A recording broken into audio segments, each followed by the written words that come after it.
നമസ്കാരം, ഞാൻ Deepthi. Chemmanur international jewellers Kaumudi ഹെഡ്ലൈൻസിലേക്ക് സ്വാഗതം. Presented by NCDC. പിണറായിയെ പതപ്പിക്കാൻ സംസ്ഥാന സർക്കാരിന് പിന്തുണ തേടി മുഖ്യമന്ത്രി പിണറായി വിജയൻ നാളെ ഡൽഹിക്ക് പോകും. രാഷ്ട്രപതി, ഉപരാഷ്ട്രപതി, പ്രധാനമന്ത്രി എന്നിവരുമായി കൂടിക്കാഴ്ച നടത്തുന്ന പിണറായി കേന്ദ്ര സംസ്ഥാന ബന്ധം കൂടുതൽ ദൃഢമാക്കണമെന്ന് ആവശ്യപ്പെടും. എന്നാൽ സന്ദർശനത്തിൽ വികസനം ചർച്ചയാകില്ലെന്നും കൂടിക്കാഴ്ചകൾ തീർത്തും സൗഹൃദപരം മാത്രമെന്നും പിണറായി. അതിനിടെ GST ബില്ലിൽ പിണറായിയുടെ പിന്തുണ തേടി കേന്ദ്ര സർക്കാർ. രാജ്യസഭയിൽ ബില്ല് പാസാക്കാൻ പ്രാദേശിക കക്ഷികളുടെ പിന്തുണ വേണമെന്നിരിക്കെയാണ് കേന്ദ്ര നീക്കം. ധനമന്ത്രിയുമായി പിണറായി നടത്തുന്ന കൂടിക്കാഴ്ചയിൽ അരുൺ ജെയ്റ്റ്ലി ഇക്കാര്യം ആവശ്യപ്പെടും. കസേര രമേശിന് തന്നെ. രമേശ് ചെന്നിത്തല പ്രതിപക്ഷ നേതാവാകും. രമേശിന് തന്നെ കസേര നൽകാൻ കോൺഗ്രസ് നേതാക്കൾക്കിടയിൽ ധാരണ. ഉമ്മൻചാണ്ടി UDF ചെയർമാനായി തുടരും. KC ജോസഫ് ഉപപ്രതിപക്ഷ നേതാവ്. ഞായറാഴ്ച ചേർന്ന പാർലമെന്ററി പാർട്ടി യോഗത്തിൽ അന്തിമ പ്രഖ്യാപനമുണ്ടാകും.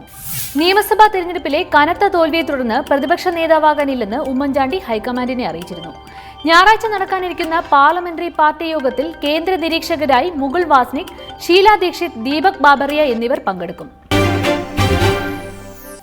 തോൽവിയുടെ തുടർക്കഥ. നിയമസഭാ തെരഞ്ഞെടുപ്പിന്റെ കൂട്ടത്തോൽവിക്ക് പിന്നാലെ മലബാർ മേഖലയിൽ കോൺഗ്രസ് ലീഗ് പോര് ശക്തം.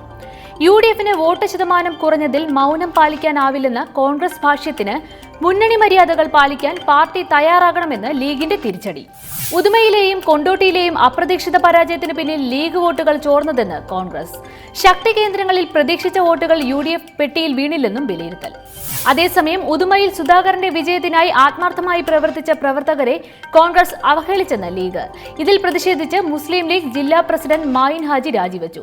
ലീഗിനെ കുറ്റപ്പെടുത്തുകയല്ല, മറിച്ച് UDF കോട്ടകളിലെ വിള്ളൽ ചൂണ്ടിക്കാണിക്കുകയാണ് ചെയ്തതെന്ന് കോൺഗ്രസ്. മമതയുടെ സ്ഥാനാരോഹണം. തുടർച്ചയായി രണ്ടാം വട്ടവും ബംഗാൾ മുഖ്യമന്ത്രിയായി സത്യപ്രതിജ്ഞ ചെയ്ത് മമതാ ബാനർജി. 17 പുതുമുഖങ്ങൾ ഉൾപ്പെടെ 41 മന്ത്രിമാരും മമതയ്ക്കൊപ്പം അധികാരമേറ്റു. കൊൽക്കത്തയിലെ റെഡ് റോഡിൽ നടന്ന പ്രൗഢഗംഭീരമായ ചടങ്ങിന് സാക്ഷ്യം വഹിച്ച് കേന്ദ്ര ധനമന്ത്രി അരുൺ ജെയ്റ്റ്ലിയും ഡൽഹി മുഖ്യമന്ത്രി അരവിന്ദ് കെജ്രിവാളും. ചടങ്ങിന് താരശോഭ പകർന്ന അമിതാഭ് ബച്ചനും ഷാരൂഖ് ഖാനും ഉൾപ്പെടെ പ്രമുഖർ. പ്രധാനമന്ത്രി നരേന്ദ്രമോദിക്കും കോൺഗ്രസ് അധ്യക്ഷ സോണിയാഗാന്ധിക്കും ചടങ്ങിലേക്ക് പ്രത്യേക ക്ഷണമുണ്ടായിരുന്നുവെങ്കിലും ഇരുവരും പങ്കെടുത്തില്ല. മന്ത്രിമാരുടെ വകുപ്പ് വിഭജനം സംബന്ധിച്ച് തീരുമാനം പിന്നീട്. ഇടപെടലിന് തടയിടാൻ. ജിഷ കേസിൽ കംപ്ലയിന്റ്സ് അതോറിറ്റി നിലപാടിനെതിരെ പോലീസ് ഹൈക്കോടതിയിലേക്ക്. അതോറിറ്റി കേസിൽ ഇടപെടുന്നത് നീതിപൂർവമല്ലെന്ന് IG മഹിപാൽ യാദവ്. അന്വേഷണത്തിൽ ഇടപെടാനുള്ള ശ്രമങ്ങളെ അംഗീകരിക്കാനാകില്ലെന്നും വാദം. ജിഷ കേസിൽ കംപ്ലയിന്റ്സ് അതോറിറ്റിയുടെ ഇടപെടൽ പ്രാഥമിക അന്വേഷണത്തിൽ പോലീസിന് വീഴ്ച പറ്റിയെന്ന പരാതിയുടെ അടിസ്ഥാനത്തിൽ. അതേസമയം അന്വേഷണത്തിൽ ഇടപെടുകയല്ല, പോലീസ് വീഴ്ചയെക്കുറിച്ചുള്ള പരാതികളിൽ പരിഹാരം തേടുകയാണെന്ന് ജസ്റ്റിസ് നാരായണക്കുറുപ്പ്. ഇനി ഇന്നത്തെ സ്വർണം വെള്ളി നിരക്കുകൾ.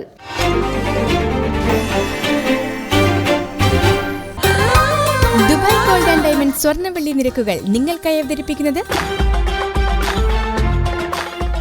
Dubai gold and diamonds, India, UAE, Oman, Bahrain. സ്വർണം ഗ്രാമിന് 2700 രൂപ, പവൻ 21,600 രൂപ, വെള്ളി ഗ്രാമിന് 42 രൂപ. ദുബായ് ഗോൾഡ് ആൻഡ് ഡയമണ്ട് സ്വർണം വെള്ളി നിരക്കുകൾ നിങ്ങൾക്കായി അവതരിപ്പിച്ചത് Dubai gold and diamonds, India, UAE, Oman, Bahrain.